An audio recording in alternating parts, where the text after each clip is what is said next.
প্রথমে আমরা এটা সিলেক্ট করব। সিলেক্ট করার পরে ডেটে যাব, ডেট থেকে যাব ডেট ভ্যালিডেশন। ডেট ভ্যালিডেশনে ক্লিক করার পরে এখানে অ্যাড রুলে ক্লিক করব। ক্লিক করে কি করতে চাই সেটা আমরা করব। এখানে লেখা আছে ক্রাইটেরিয়া থেকে আমরা এখানে ক্লিক করে এখানে ইস এ ভ্যালিড ডেট, এই যে দেখুন ইস এ ভ্যালিড ডেট আর মার্কস পয়েন্টটা ভালো করে লক্ষ্য, is a valid date,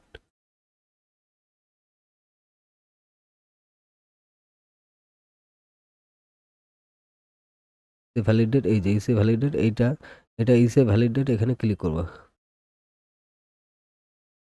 valid date এখানে ক্লিক করব। ক্লিক করার পরে ডান করে দিলাম। অ্যাড রুল ডান করে দেওয়ার পরে এখানে ক্লিক করব।